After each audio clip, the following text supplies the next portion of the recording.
আসসালামু আলাইকুম। কথা শুনতেছেন? আচ্ছা, ওয়ালাইকুম সালাম। জি স্যার।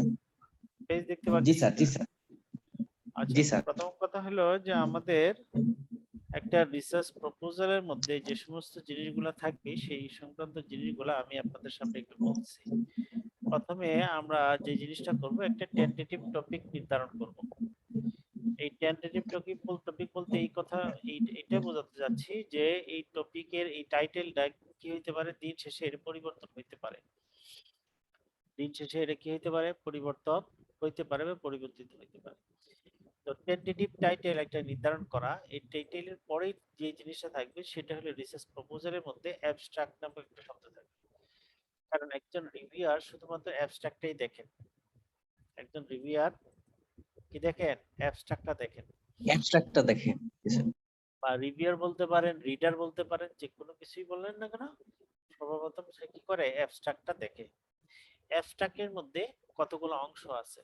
অ্যাবস্ট্রাক্টের মধ্যে একটা হলো আমাদের ব্যাকগ্রাউন্ড অফ দ্য স্টাডি থাকবে, অর্থাৎ কোন ব্যাকগ্রাউন্ডের উপর আমি স্টাডিটা করতেছি, বেজ লাইনটা কোনটা, সেটার উপর ভিত্তি করে আমরা কথা বলবো। যেমন আমি এখানে আমরা বলছি mobile service provider market is a notable among the most unstable market environment because of extended challenges and changes in the market।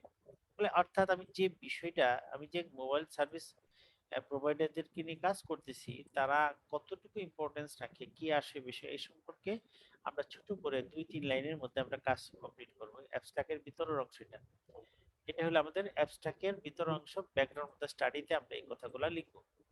এই লেখার পরে যে জিনিসটা থাকবে হলো, সেটা হলো আমাদের objective of the study. Objective মানে ওই অবজেক্টিভ না, অবজেক্টিভ মানে হলো আমি রিসার্চ পেপারের মধ্যে যে অবজেক্টিভটা লিখবো, সেই অবজেক্টিভের একটা ক্ষুদ্র অংশ এখানে আমরা দেব। এই জন্য আমরা লিখছি, এখানে বলছি on the basis of this the objective of the study is to focus more on the factors that influence sales people performance in mobile service providers। আমরা উপরে যে বেসিস, উপরে যে বেজ লাইন, এই ব্যাকগ্রাউন্ডের উপর ভিত্তি করে আমরা এই অবজেক্টিভটা আমরা করতে চাইতেছি। আমাদের সবচেয়ে বেশি ফোকাস করতে চাইতেছি যে আমাদের সেলস পিপল পারফরমেন্সের এই পারফরমেন্সটা যে মেজার করতে হয়, তার সাথে কি কি ফ্যাক্টর গুলো জড়িত, কোন কোন ফ্যাক্টর গুলো ইনফ্লুয়েন্সিয়াল ফ্যাক্টর, সেই সংক্রান্ত বিষয়ে আমরা মূলত ফোকাসটা করতেছি। কাদের উপরে করতেছি, in in the mobile phone service provider, যারা মোবাইল ফোন সার্ভিস প্রোভাইড করে থাকে তাদের উপরে আমরা মূলত এই কাজটা করতেছি। এরা এদের সেলস পিপল, এদের মধ্যে যে যারা সেলস পিপল আছে তাদের পারফরমেন্সটা কি দিয়ে মেজার করব, কোন কোন ফ্যাক্টর গুলা এর সাথে জড়িত, সেই সংক্রান্ত বিষয়ে আমরা কি করব, কাজ করব। এইটা হলো আমাদের অবজেক্টিভ। আচ্ছা, এরপরে ওই অবজেক্টিভটা পূরণ করার জন্য যে ওয়েতে আমরা কাজটা করব, সেই ওয়েটাই হলো আমাদের মেথোডোলজি অফ দ্য স্টাডি। এটা হলো শর্ট মেথোডোলজি, আর যেটা অ্যাবস্ট্রাক্টের ভিতরের অংশ থাকবে। এখানে আমরা বলছি in the study both primary and secondary sources of data would be used. আমরা এখানে কি করব, দুই ধরনের ডাটাই ব্যবহার করব। Primary data, secondary data.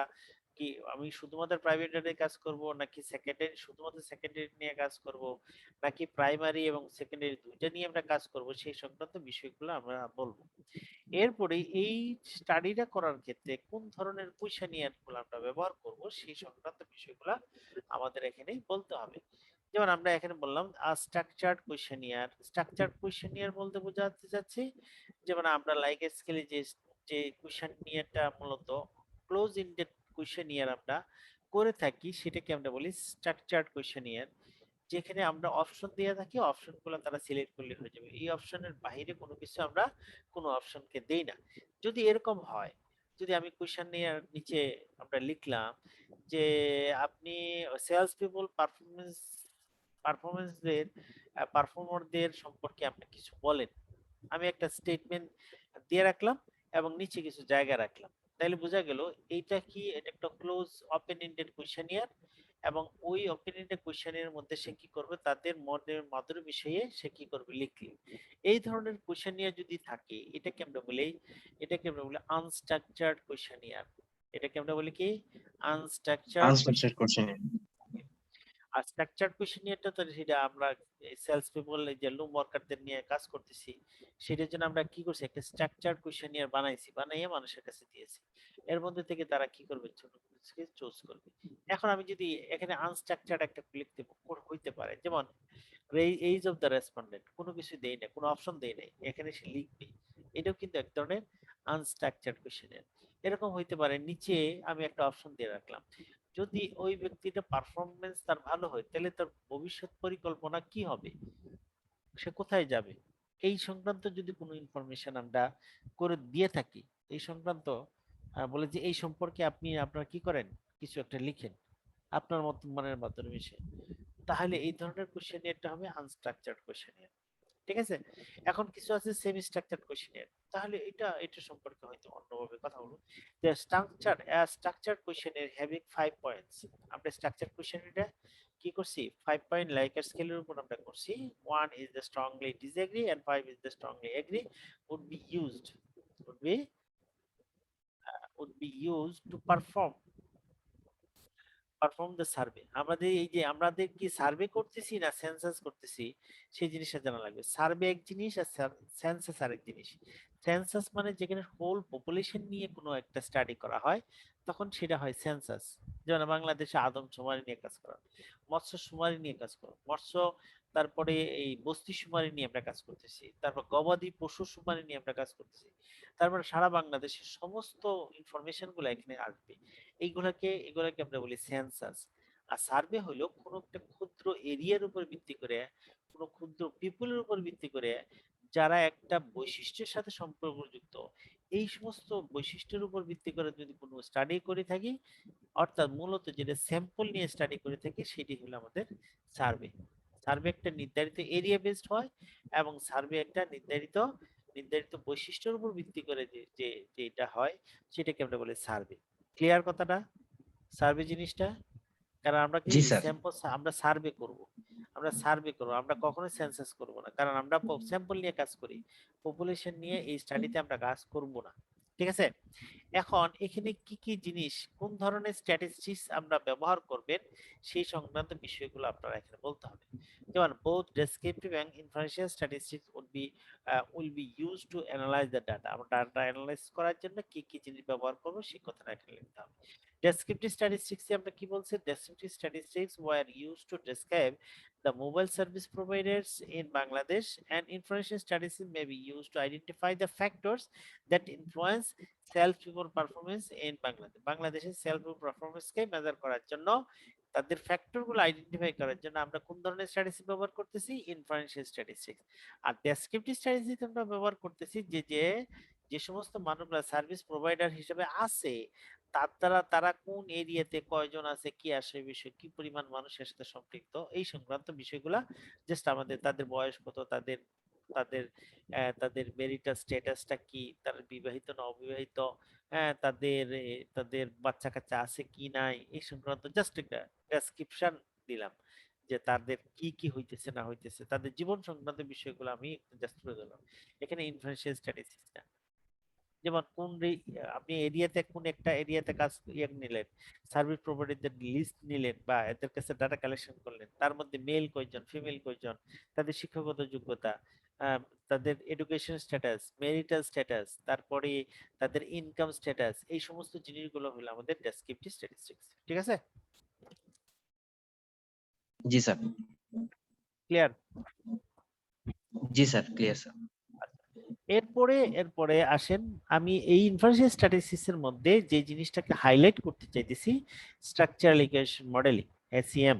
Structural equation modelling, that means SEM will be used to test the research model in this paper. এই পেপারের মধ্যে আমরা রিসার্চ মডেলটাকে টেস্ট করার ক্ষেত্রে আমরা কি স্ট্রাকচারাল ইকুয়েশন মডেল ব্যবহার করতেছি। আরেকটা জিনিস, এই স্ট্রাকচারাল ইকুয়েশন মডেলিং এর আগে কনভেনিয়েন্ট স্যাম্পলিং মেথড, এটাকে আমরা একটু অন্য একটা জায়গাতে নিয়ে যাই, এখানে এখানে নিয়ে যাই। কনভেনিয়েন্স স্যাম্পলিং মেথড, আমরা কোন ধরনের স্যাম্পলিং টেকনিক আমরা ব্যবহার করব, যেহেতু এইগুলো হলো এই যে বোধ থেকে শুরু করে সেইগুলো হলো অ্যানালাইটিক্যাল ব্যাপার, অ্যানালাইসিস কিভাবে করব সেই সংক্রান্ত কথাগুলো বলছে, কিন্তু স্যাম্পল নিব কিভাবে, এই যে সার্ভের পরে আমরা কনভেনিয়েন্স স্যাম্পলিংটা সার্ভে আমরা করতেছি, কোন টেকনিক ব্যবহার করতেছি? আমাদের তিন ধরনের টেকনিক আমরা আমাদের সামনে আছে। সেটা হলো কি, একটা হলো যে আমি যে স্যাম্পলিং টেকনিকটা ব্যবহার করতেছি, আমি একটু অপেক্ষা করেন, আমি আহ,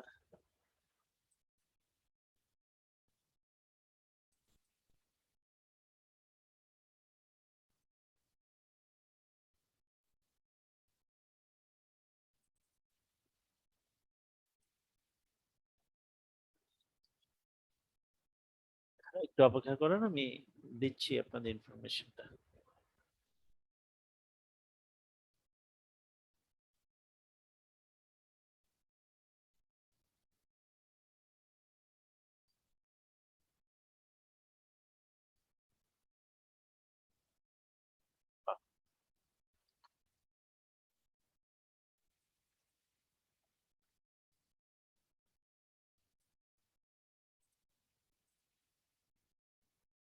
স্যাম্পলিং এন্ড স্যাম্পলিং ডিস্ট্রিবিউশন। আচ্ছা, স্যাম্পলিং ডিজাইনটাকে আমরা দুই ভাগে ভাগ করতেছি। প্রথমে তো এখানে একটাকে আমরা বলছি প্রবাবিলিটি বেস স্যাম্পলিং টেকনিক। আমার পপুলেশনটাকে ডিফাইন করতে হবে, এটা স্যাম্পলিং ডিজাইন প্রসেসটা কিভাবে হয়েছে। জাস্ট আমার এখান থেকে স্যাম্পলিংটা মেথড গুলো আমি একটু বলে দিই। একটা হলো প্রবাবিলিটি বেস স্যাম্পলিং টেকনিক, আরেকটাকে আমরা বলি non probability base sampling technique. Probability যেটা সম্ভাবনার সাথে যুক্ত থাকে, আর নন প্রবাবিলিটি যেটা কিনা সম্ভাবনার সাথে কোনো যুক্ততা বা সম্ভাবনার সাথে কোনো কিছুই তার থাকে না। একটা প্রবাবিলিটি বেস স্যাম্পলিং টেকনিকের মধ্যে simple random sampling technique, stratify sampling technique, cluster sampling technique, এই ক্লাস্টারের মধ্যে আবার multi stage, two stage, three stage, এরকম অনেক ধরনের এই স্যাম্পলিং টেকনিক আছে। Non probability base sampling technique এর মধ্যে আমাদের কি থাকবে? Convenience sampling, judgment sampling, quota sampling, snowball sampling technique আমাদের সামনে থাকবে, ঠিক আছে? এখন সিম্পল র্যান্ডম স্যাম্পলিং টেকনিকের মধ্যে প্রত্যেকে স্যাম্পল হিসেবে পপুলেশনে যতগুলো আইটেম আছে সবগুলো আইটেমই স্যাম্পল হিসেবে আসার সম্ভাবনা কি থাকবে? ইকুয়াল থাকবে, সেম প্রবাবিলিটি থাকবে।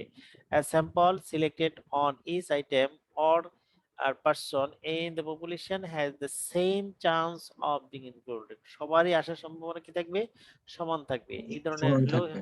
এটাকে আমরা বলি সিম্পল র্যান্ডম স্যাম্পলিং টেকনিক বা random sample sampling, random sampling বা সিম্পল র্যান্ডম স্যাম্পলিং, যেটি বলেন না কেন। এটা এটা দুই ধরনের, একটাকে আমরা বলি র্যান্ডম স্যাম্পলিং উইথ রিপ্লেসমেন্ট, আর একটা হলো random sampling without replacement. With simple with with with replacement or without replacement. আচ্ছা, এরপরে স্ট্র্যাটিফাই স্যাম্পলিং, আমরা কি করব? টোটাল পপুলেশনটাকে কতগুলো স্ট্যাটা দিয়ে ভাগ করব, সাবগ্রুপ বানাবো, এবং এই সাবগ্রুপটাকে আমরা স্ট্যাটা বলতেছি, এবং ওই স্ট্যাটা থেকে আমরা কি করব? র্যান্ডমলি আমাদের স্যাম্পল কালেকশন করব। তাহলে এটাকে আমরা বলি কি? Stratify sampling. যেমন আমি আমার স্টুডেন্টদেরকে যদি আমরা ভাগ করে নিই যে সিরাজগঞ্জের কারা এবং আদার্স ডিস্ট্রিক্ট থেকে কারা কারা আসে, দুইটা ভাগ করলাম, এবং এই দুইটা ভাগ থেকে যখন আমরা স্যাম্পল আমরা নিব নির্ধারিত পরিমাণ, সেই ক্ষেত্রে আমরা যদি সম্ভাবনা টেকনিক আমরা ব্যবহার করে থাকি, সেটাকে আমরা বলি স্ট্র্যাটিফাইড স্যাম্পলিং টেকনিক। প্রত্যেকে আসার সম্ভাবনা সেম থাকবে কিন্তু। তো এটাকে আমরা স্ট্র্যাটিফাইড স্যাম্পলিং। যেমন এখানে এজ গ্রুপ আছে 5 থেকে 15 ইত্যাদি ইত্যাদি নাম্বার অফ পিপল আছে। এখন আমরা কি করব? আমরা যদি এরকম করি যে আমরা যদি এরকম করি যে আমরা এখান থেকে কি করব? 80টা স্যাম্পল আমরা নিব এই 500 ওয়ার্কারদের মধ্যে থেকে, 500 মনে হয়, অথবা এর 1200 ওয়ার্কার আছে, 1200 ওয়ার্কার বাবা এরকম পরিমাণ ওয়ার্কার আছে, এর মধ্য থেকে আমরা কি করব? 50-80 জনকে আমরা নিব, এবং সেই গ্রুপটা এরকম হইতে পারে 5 থেকে 15 নম্বর গ্রুপ থেকে আমরা কতগুলো নিব। অর্থাৎ প্রত্যেকটা গ্রুপ থেকে আর গ্রুপ বাই গ্রুপ থেকে আমরা কতগুলো স্যাম্পল আমি নিব, যেটা টোটাল স্যাম্পল হবে আমাদের 80টা। তাহলে প্রথমে সাবগ্রুপ বানাইলাম, এবং এখান থেকে আমরা প্রত্যেকের কাছ থেকে সিম্পল র্যান্ডম স্যাম্পলিং টেকনিক অর্থাৎ প্রবাবিলিটি বেস স্যাম্পলিং ব্যবহার করে প্রত্যেকের চান্স সম্ভাবনা এটা ধরে আমরা যে স্যাম্পলিংটা করে থাকবো, সেটাকে আমরা বলি কি? স্ট্র্যাটিফাইড স্যাম্পলিং টেকনিক বলি। এবং এর মধ্য থেকে আমরা ক্লাস্টার স্যাম্পলিং টেকনিকও আছে।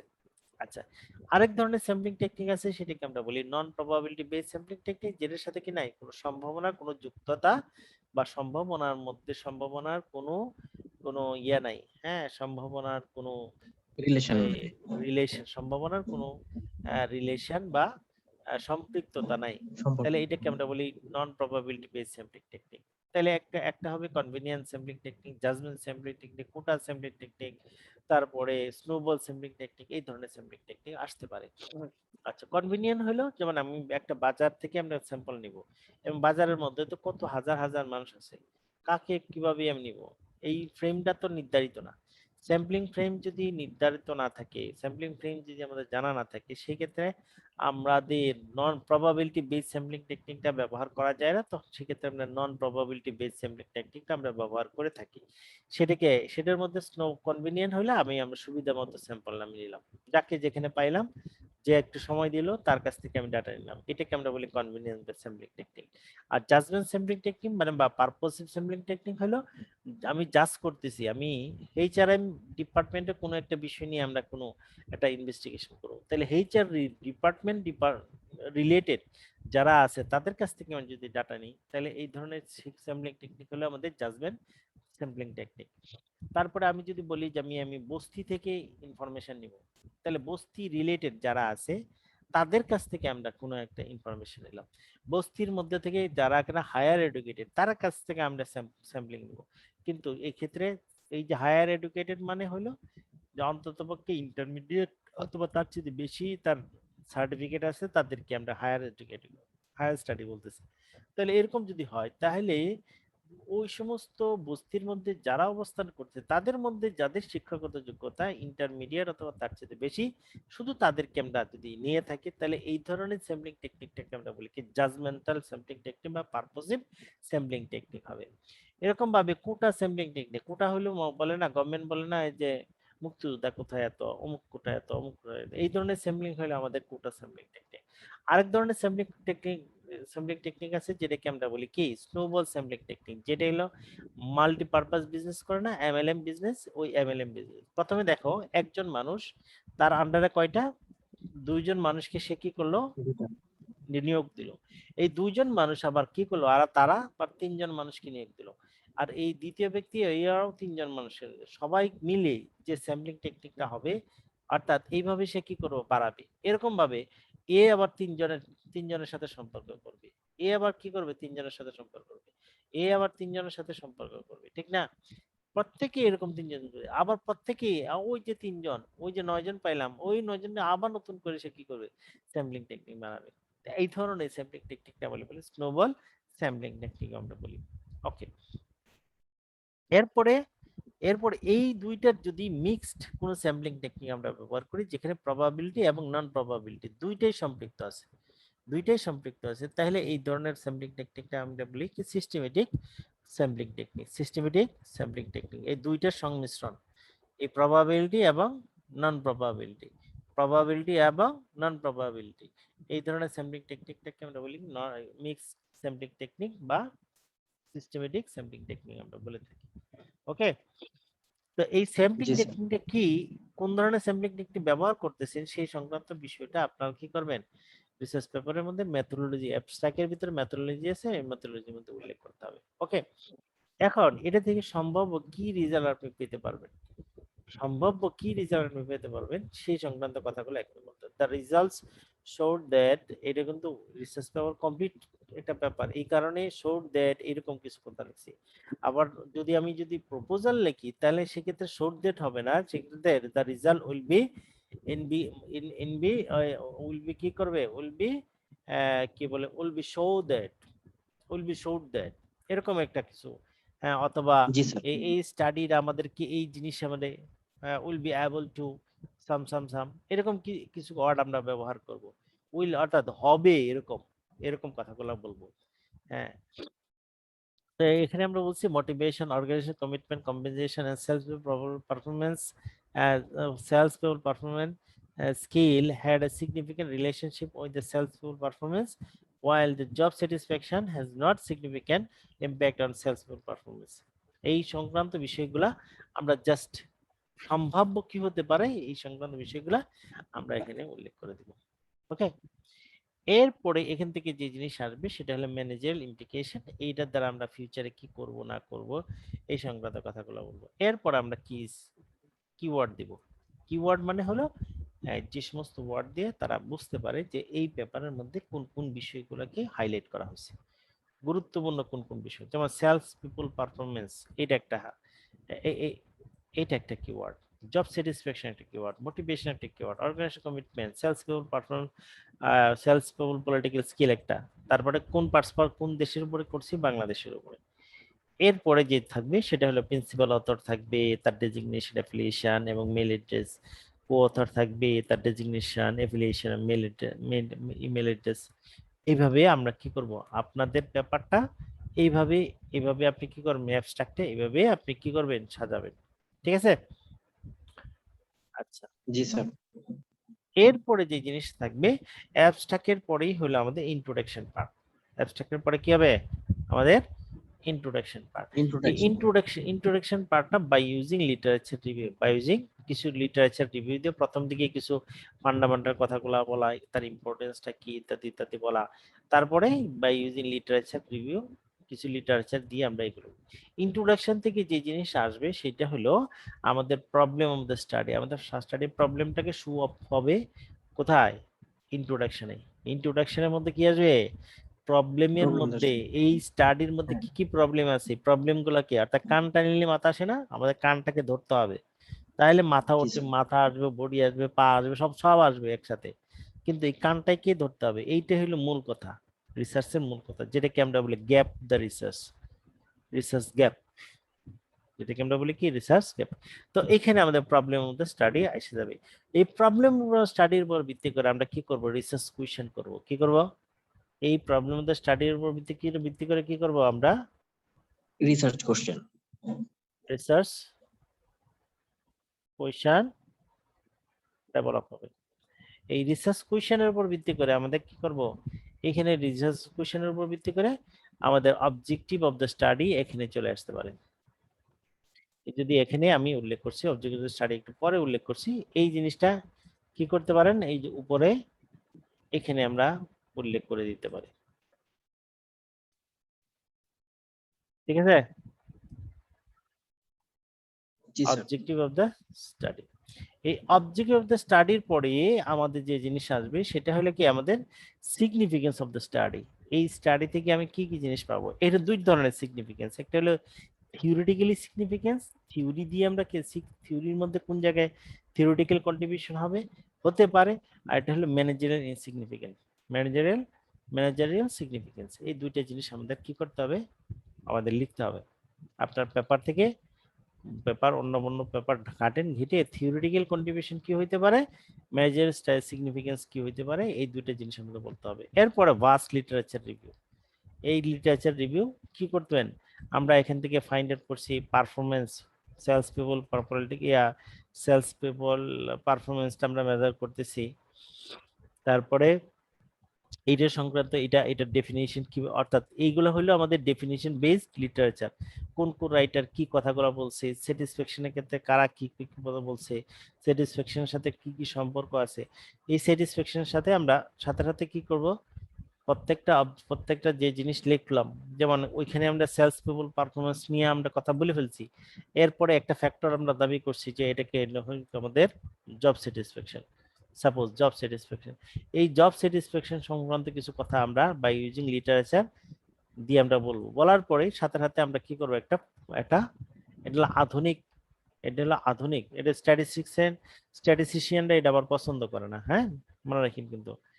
অর্থাৎ আচ্ছা স্যার। হাইপোথিসিস লিখতে হবে সবার শেষে, অবজেক্টিভ অফ দ্য স্টাডির পরে আমরা হাইপোথিসিস একসাথে লিখবো।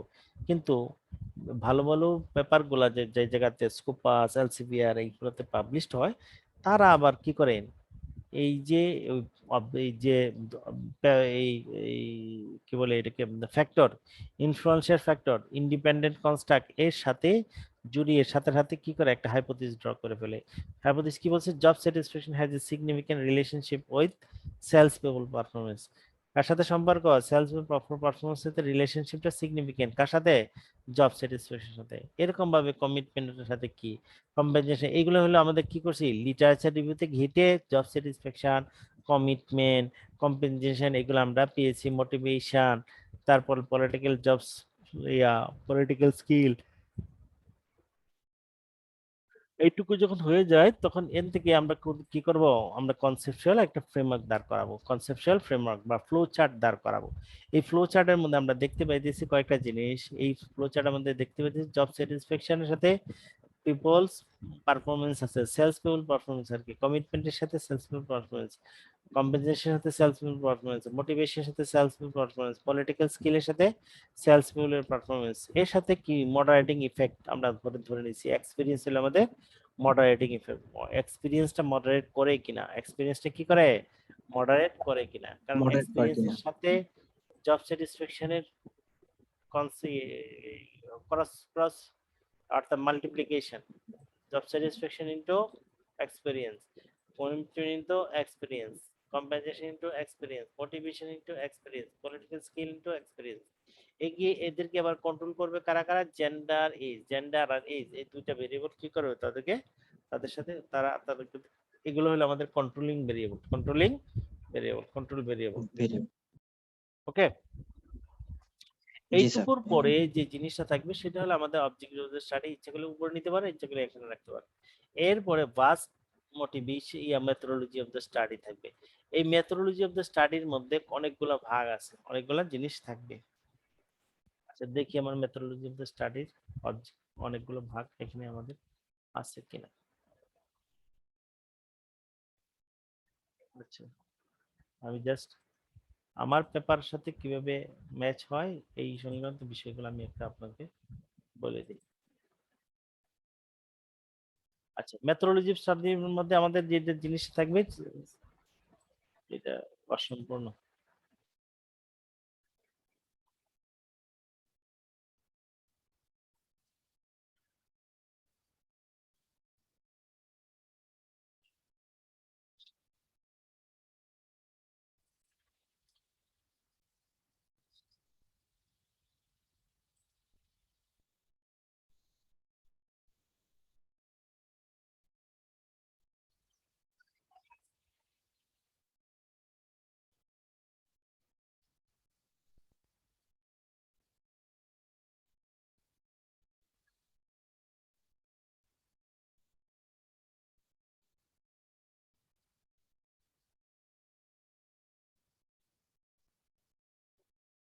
আচ্ছা,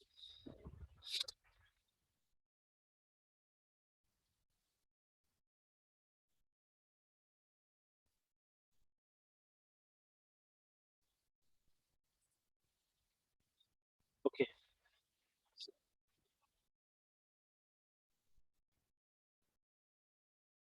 হুম, এটা নিয়ে আমরা কাজ করছিলাম, এটা এলসিবিএল এ যাচ্ছে আর কি।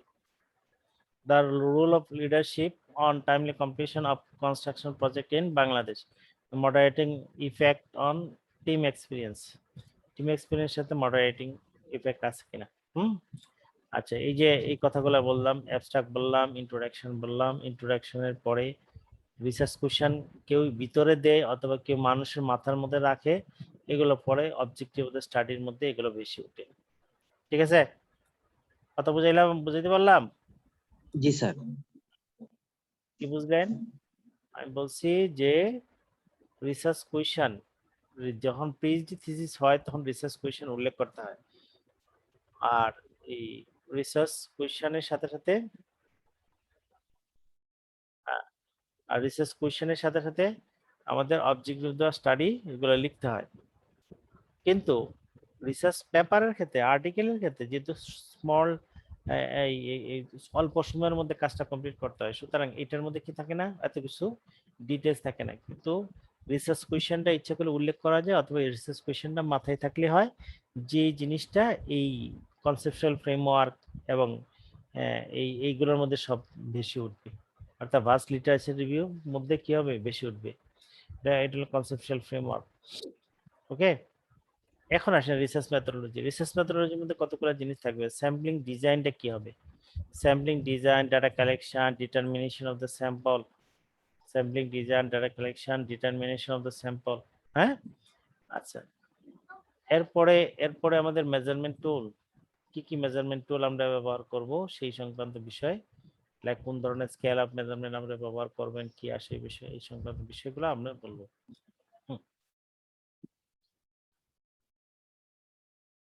ওকে। আচ্ছা, তারপরে এইটার মধ্যে জি কি স্যার। থাকবে, আমাদের লেটেন্ট ভেরিয়েবল গুলা, এই ভেরিয়েবল গুলোর মধ্যে কোন কোন ভেরিয়েবলের ক্ষেত্রে কোন ধরনের কতগুলো আইটেম আমরা ব্যবহার করব, কি আসে বিষয়, কাজ শেষ করার পরে কতগুলো আইটেম আমাদের টিকলো, দেন 20টা আইটেম নিয়েছিলাম, এর মধ্যে 18টা টিকছে, 2টা আইটেম কি হয়েছে, বাদ পড়ে গেছে লোডিং এর কারণে। এরপর normality of the data, data normalization লাগবে। Hmm, normality of the data, multivariate, normality দুই ধরনের হতে পারে, ইউনিভেরিয়েট হতে পারে, মাল্টিভিরিয়েট হতে পারে। আর এটা হলো আমাদের ইউনিভেরিয়েট, আর এটা হলো আমাদের মাল্টিভিরিয়েট। মাল্টিভিরিয়েটে এটা এই যে কক্স ডিস্টেন্স দিয়ে আমরা প্রকাশ করছি। এরপরে আমাদের ডেমোগ্রাফিক ইনফরমেশন, অর্থাৎ যাদের কাছ থেকে আমি ডাটা নিচ্ছি তারা কেমন, কি অবশ্যই বিষয়, এই সংক্রান্ত বিষয়গুলো। অর্থাৎ এইটা হলো কি ডেসক্রিপটিভ স্ট্যাটিস্টিক্স, এটাকে আমরা বলি কি ডেসক্রিপটিভ স্ট্যাটিস্টিক্স। ওকে, এখানে আমরা কি জি স্যার। করতেছি, পার্সেন্টেজ কতগুলা, ফ্রিকোয়েন্সি কতগুলা নিলাম, তার পার্সেন্টেজ কতটুকু, মেল কতজন, ফিমেল কত পার্সেন্ট, এই সংক্রান্ত, এইজ অফ দ্য ইয়ার, হ্যাঁ কোন গ্রুপে কত থেকে নিলাম, তারপরে তারপর কনস্ট্রাকশন বায়ার ইত্যাদি ইত্যাদি, কার কাছ থেকে কি আসে বিষয়, তাদের এডুকেশন স্ট্যাটাসটা কিরকম হবে, তাদের এক্সপিরিয়েন্সটা কতটুকু হবে, কি আসে বিষয়, এই সংক্রান্ত বিষয়গুলো। এরপরে আমরা কি করছি, আমাদের স্টাডির মধ্যে কোনো ধরনের কমন মেথড বায়াসনেস আছে কিনা, এই কমন মেথড বায়াসনেস করার জন্য হারম্যান সিঙ্গেল ফ্যাক্টর টেস্ট আছে। হারম্যান সিঙ্গেল, যদি এটা খুব একটা অ্যাকসেপ্টেড না, আচ্ছা, এরপরে মাল্টিকুলিনিটি আছে কিনা, এই সংক্রান্ত বিষয়গুলো বলতে হবে। তারপরে আমাদের আমাদের কোফিশিয়েন্ট অফ ডিটারমিনেশন কতটুকু আছে, কি আসে বিষয়, এই কথা বলতে হবে। অর্থাৎ আমাদের ইন্ডিপেন্ডেন্ট ভেরিয়েবল গুলা ডিপেন্ডেন্ট ভেরিয়েবলকে কত পার্সেন্ট এক্সপ্লেন করে, সেই সংক্রান্ত ইনফরমেশন গুলো আমাদেরকে কি করতে হবে, এখানে দিতে হবে। ওকে, এরপরে স্ট্রাকচারাল ইকুয়েশন মডেলিং, সিএফ এর মধ্যে আমরা চলে আসব। সিএফএ এবং ইএফএ দুটো একসাথে আমরা উল্লেখ করছি, তো এই জন্য আমরা এখানে মেজারমেন্ট মডেল বলে চালাই দিছি। যদি মেজারমেন্ট মডেল হবে না, এটা আসলে EFA, explanatory factor analysis with তার সিএফএ, ইএফএ করলাম উইথ তার সিএফএ করলাম, কম্পোজিট রিলায়েবিলিটি এভিই কর্নবার্গস আলফা। এইভাবে আমার কি করতে হবে, আমার প্রথম ভেরিয়েবলটা কত কত প্রথম যে কনস্ট্রাক্টটা, ফার্স্ট ফ্যাক্টরটা, এই ফার্স্ট ফ্যাক্টরটা কত পার্সেন্ট আমাদের এক্সপ্লেন করছে, সেই কথাগুলো ইনফরমেশন দিতে হবে। সেকেন্ড ফ্যাক্টর কত পার্সেন্ট এক্সপ্লেন করছে, থার্ড ফ্যাক্টর, তারপরে ফোর্থ ফ্যাক্টর, হুম, তারপরে এরকম ভাবে ফিফথ ফ্যাক্টর কত পার্সেন্ট করে এক্সপ্লেন করছে, তাদের এবি এর মান কত, সিআর এর মান কত, কম্পোজিট রিলায়েবিলিটির মান কত, এই কথাগুলো উল্লেখ করতে হবে। তারপর test of validity, test of validity আমাদের টেস্ট করতে হবে, টেস্ট অফ ভ্যালিডিটি, এগুলো সব হলো মেথোডোলজি পার্ট, কিন্তু অ্যানালাইসিস আকারে আমরা আলাদা আলাদা ভাবে লিখছি। আচ্ছা, টেস্ট অফ ভ্যালিডিটি, ওকে। তারপরে measurement, result of the measurement model, এইটা হলো আমাদের গ্রাফ। ওকে, তার এটা মডেল ফিট ইনফরমেশন, এগুলো কি আমাদের মডেল ফিট ইনফরমেশন। আচ্ছা, তারপরে এটা হলো আমাদের স্ট্রাকচারাল মডেল, এটা হলো কি আমাদের স্ট্রাকচারাল মডেল এবং তার অ্যানালাইসিস পার্ট। এরপরে আমাদের result and discussion, theoretical and practical implication, তারপর লিমিটেশন অফ দ্য স্টাডি বা further scope of the investigation. এখান থেকে কোনো না কোনো জায়গা থেকে আছে যেগুলা এই সমস্ত জায়গাতে আমরা হিট করিনি, বাকি ফার্দার রিসার্চাররা কি করতে পারে, ওইটুকু হিট করতে, ওইগুলো নিয়ে কাজ করতে পারে। তারপরে কনক্লুশন দিলাম, দেওয়ার পরে এরপরে আমাদের রেফারেন্স দিয়ে দিলাম, এরপরে আমরা কি করব, রেফারেন্স দিয়ে দিলাম। এটা রিসার্চ পেপারের অংশ। আচ্ছা, এখন আসেন এই রিসার্চ, এই পর্যন্ত মেথোডোলজি অফ দ্য স্টাডির পরেই আমাদের কোথায় চলে আসবো, আমাদের এক্সপেক্টেড আউটকাম গুলো কি, সম্ভাব্য কি কি আউটকাম আসতে পারে, সেই সংক্রান্ত বিষয়গুলা নিয়ে আমরা এখানে 2-1 লাইনে বা 2-3 লাইন বা অল্প হাফ পেজের মধ্যে আমরা এগুলা কতগুলো লিখবো। এরপর আমাদের হলো আমাদের রেফারেন্স দেওয়া, আমাদের রেফারেন্সটা কি এপিএস স্টাইলে হলে কি হবে, বাকি স্টাইলে কি হবে, এই কথাগুলো বলা। এবার টাইম প্ল্যান দেয়া, টাইম প্ল্যান দিতে হবে, মাইলস্টোন এন্ড ডেট, কোন সালে কি করবেন, completion of the collection of the information, completion of the textual stack case study, completion of the writing the research paper, research report, এগুলো কবে থেকে শুরু করবেন, কবে গিয়ে শেষ হবে, এই সংক্রান্ত। এরপরে টাইম প্ল্যানের মধ্যে গ্র্যান্ড চার্ট দিয়ে আমাদের কি করতে, উপস্থাপন করতে হবে। যেমন আমাদের অ্যাক্টিভিটিস গুলোর মধ্যে থাকবে identify the research area, formulate research strategy, research design and selected method. ওকে, তারপরে এলো রাইট রিসার্চ প্রপোজাল, লিখতে হবে। এই মে মাসের মধ্যে এই কাজগুলো কমপ্লিট করতে হবে। লিটারেচার রিভিউর জন্য 2 মাস রাখলাম। ডাটা কালেকশনের জন্য 1 2 3 মাস রাখলাম। তারপর ডাটা অ্যানালাইসিসের জন্য 2 মাস রাখলাম। ওকে, এবার জি ডাটা স্যার। অ্যানালাইসিসের 2 মাস রাখা হলো। ফার্স্ট ড্রাফটের ক্ষেত্রে কতটুকু সময় নিলাম? 1 মাস। সেকেন্ড ড্রাফটের ক্ষেত্রে আরেক মাস। থার্ড ড্রাফটের ক্ষেত্রে আমাদের আরেক মাস। এরপরে পেপার সাবমিশনের জন্য আমাদের 3টা মাস আমরা রাখলাম। এরপরে যে জিনিসটা করতে হবে সেটা হলো টেন্টেটিভ বাজেট আমাদের উল্লেখ করতে হবে। কি করতে হবে?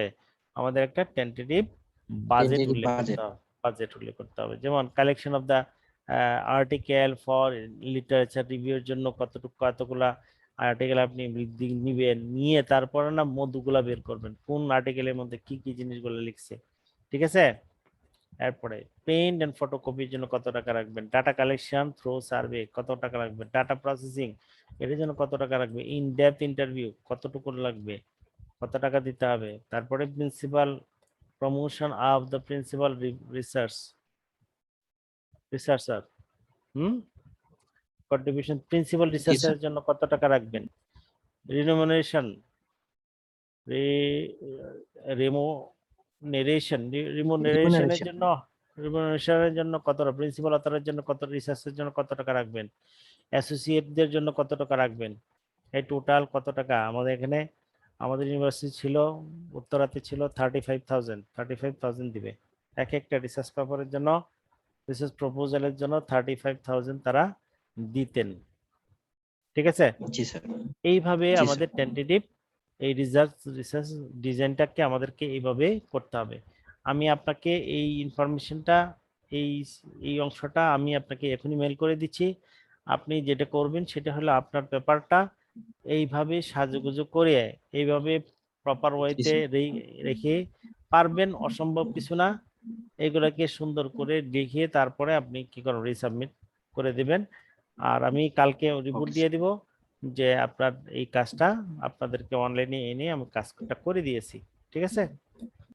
তো খুব জি বেশি স্যার। দেরি করেন না, তাড়াতাড়ি পাঠিয়ে দিয়েন।